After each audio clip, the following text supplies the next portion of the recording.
Assalamualaikum warahmatullahi wabarakatuh. Baik, perkenalkan nama saya Amelia Dini Gustiawan. Nama saya Melisa Oktaviani. Nama saya Wisma Sabrina Saharani. Nama saya Cynthia Fitrianti. Nama saya Reva. Nama saya Wahyu Padawah Musana. Jadi di sini kita akan mempresentasikan ataupun membahas tentang pembuatan oncom dan juga cloning. Oke, selamat menyaksikan. Pak, apa sih yang dimaksud dengan fermentasi oncom? Nah, jadi oncom itu adalah makanan khas dari Indonesia yang terbuat dari biji-bijian yang nantinya akan difermentasi oleh kapang. Nah, kapang ini biasanya yang digunakan itu Neozophora atau Rhizopusnya. Nah, jadi pada intinya proses fermentasi ini mengubah biji-bijian ke makanan yang kaya akan protein atau juga yang memiliki rasa yang khas. Gitu deh, Pak. Kalau kamu tahu nggak proses pembuatan oncom itu seperti apa? Tahu sih, tahu. Nah, di sini bahan-bahannya itu ada 3 macam. Yang pertama, ampas tahu, terus yang kedua, kapang Rhizopus, dan yang ketiga, garam secukupnya. Langkah-langkahnya, yang pertama, siapkan juga ampas tahu yang sudah kering agar bisa diproses dalam fermentasinya. Terus siapkan juga kaping Rhizopus yang telah diisolasi dari seter oncom atau juga bisa menggunakan ragi tempe. Nah, yang kedua juga campurkan ampas tahu dengan kapang Rhizopus yang telah dihaluskan. Terus taburkan garam secukupnya. Nah, yang ketiga juga letakkan campuran ampas tahu dengan kapang Rhizopus ke wadah yang tertutup, bersih dan juga steril. Nah, yang keempat juga biarkan campuran tersebut difermentasikan selama 1-2 hari dalam keadaan suhu 30-35 derajat Celcius. Nah, yang kelima juga selama ampas tahu difermentasikan, perhatikan juga oncomnya sehingga tidak adanya pertumbuhan jamur yang tidak diinginkan. Nah, yang keenam juga selama proses fermentasiannya selesai, oncom bisa langsung dikeringkan. Nah, dikeringkannya juga bisa menggunakan oven atau juga di bawah teriknya sinar matahari. Terakhir juga yang ketujuh, setelah oncom sudah kering, bisa disimpan di wadah yang kedap udara dan juga diletakkan di tempat yang sejuk. Nah, jadi di sini saya akan menjelaskan tentang manfaat kesehatan dan nutrisi pada oncom. Nah, ada 7. Untuk yang pertama yaitu sumber protein, yang kedua serat, yang ketiga vitamin B, yang keempat ada mineral, yang kelima probiotik, yang keenam antioksidan, yang ketujuh rendah lemak. Nah, jadi untuk yang pertama yaitu sumber protein, di mana oncom ini tuh mengandung sumber protein yang tinggi sehingga baik untuk pertumbuhan dan menjaga pertumbuhan jaringan pada tubuh. Nah, untuk yang kedua yaitu serat, di mana oncom ini tuh mengandung serat yang baik untuk pencernaan dan juga menjaga saluran pencernaan.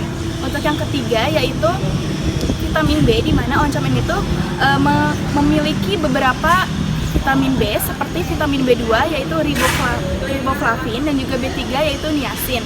Nah, untuk yang keempat yaitu mineral, di mana oncom ini tuh mengandung mineral seperti kalsium, fosfor, zat besi yang dibutuhkan untuk menjaga kesehatan tulang, terus gigi dan juga sel darah merah. Nah, untuk yang kelima yaitu probiotik, di mana oncom ini tuh memiliki ataupun menghasilkan zat bakteri baik dan juga probiotik untuk menjaga kesehatan saluran pencernaan. Untuk yang keenam yaitu antioksidan, di mana membantu melawan radikal bebas dalam tubuh. Untuk yang terakhir yaitu rendah lemak, di mana oncom ini tuh mengandung lemak relatif rendah sehingga baik ataupun bagus untuk dikonsumsi sebagian dari diet sehat.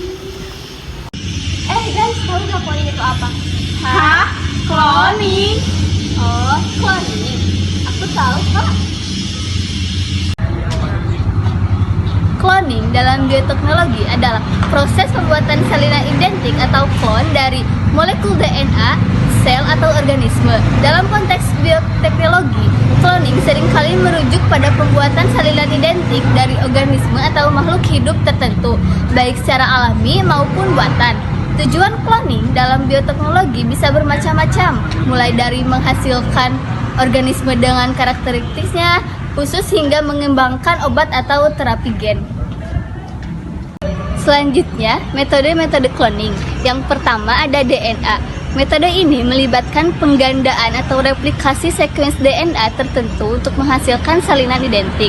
Teknik cloning DNA sering digunakan dalam laboratorium untuk membuat banyak salinan gen tertentu atau bagian dari genom.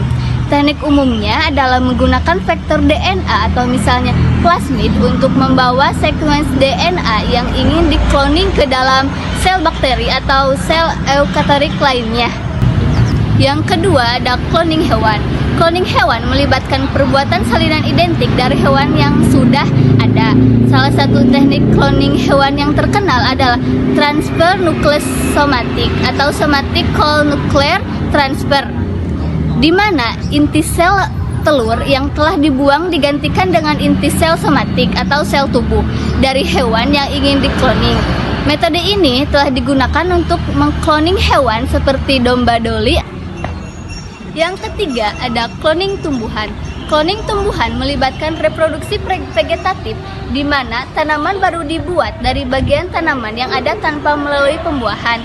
Contoh, metode cloning tumbuhan termasuk stik, congkok, dan kultur jaringan, di mana fragmen tanaman dipelihara dalam kondisi kultur yang sesuai untuk tumbuh menjadi tanaman baru. Setiap metode cloning memiliki tujuan dari aplikasi yang berbeda-beda dalam penelitian bioteknologi dan pengembangan organisme. Mengapa kedua proses fermentasi oncom dan juga cloning ini sangat penting dalam konteks bioteknologi? Karena keduanya memiliki aplikasi yang luas dalam berbagai bidang. Fermentasi oncom penting karena menghasilkan produk yang kaya akan protein dan memiliki rasa yang khas, sehingga dapat menjadi sumber pangan alternatif yang bergizi tinggi. Selain itu, fermentasi juga dapat meningkatkan kandungan nutrisi dan meningkatkan daya simpan makanan. Di bidang bioteknologi, fermentasi juga digunakan untuk produksi berbagai produk lainnya seperti antibiotik, enzim, dan juga produk farmasi lainnya. Di sisi lain, cloning juga penting dalam produksi hewan dan tanaman dengan sifat-sifat yang diinginkan secara konsisten.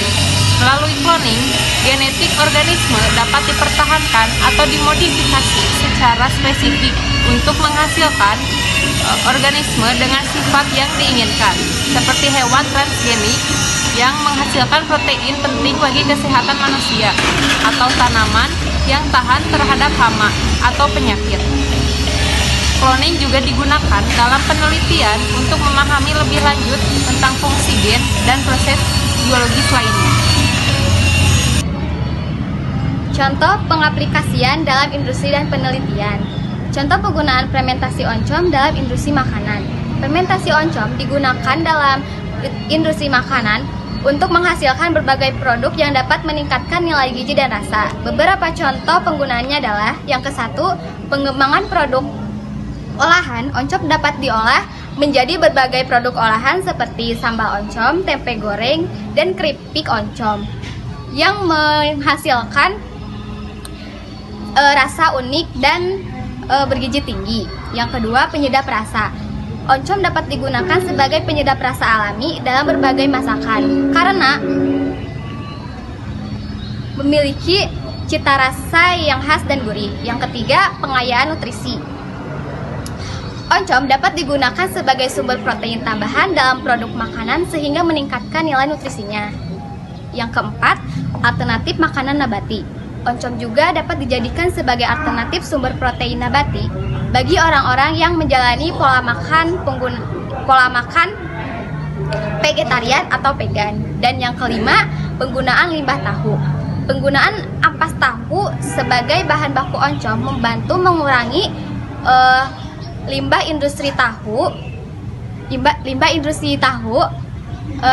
sehingga lebih ramah lingkungan. Jadi, dengan memanfaatkan fermentasi oncom, industri makanan dapat menghasilkan produk-produk inovatif yang tidak hanya enak, tetapi juga bergizi dan ramah lingkungan. Penggunaan kloning dalam penelitian medis atau pertanian dapat memberikan kontribusi besar terhadap pengembangan berbagai teknologi dan produk. Berikut adalah beberapa contoh penggunaan kloning dalam kedua bidang tersebut. 1. Produk biopestisida atau biobahan bakar. Kloning digunakan untuk menghasilkan mikroba atau enzim yang dapat digunakan sebagai biopestisida alami atau dalam produksi biobahan bakar dari biomasa tanaman.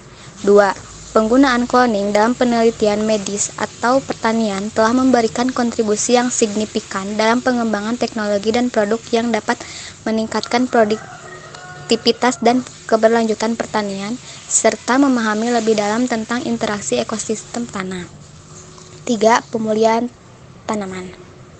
Kloning digunakan dalam pemulihan tanaman untuk menghasilkan salinan identik dari tanaman yang memiliki sifat-sifat unggul, seperti hasil yang lebih tinggi atau ketahanan terhadap penyakit. 4. Penelitian genetika tanaman. Kloning digunakan untuk membuat salinan gen-gen tanaman tertentu untuk studi genetika dan fungsinya, yang dapat membantu dalam pengembangan varietas tanaman yang lebih baik.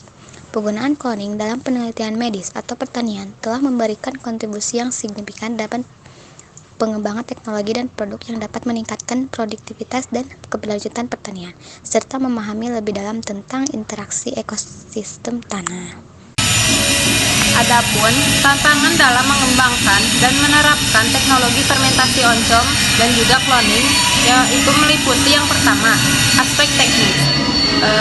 Dalam aspek teknis ini membutuhkan pemahaman yang mendalam tentang mikroorganisme genetika dan teknik laboratorium yang canggih untuk mengembangkan dan menerapkan teknologi ini. Yang kedua, yaitu ketersediaan bahan baku. Untuk fermentasi oncom, ketersediaan ampas tahu sebagai bahan baku harus dijamin.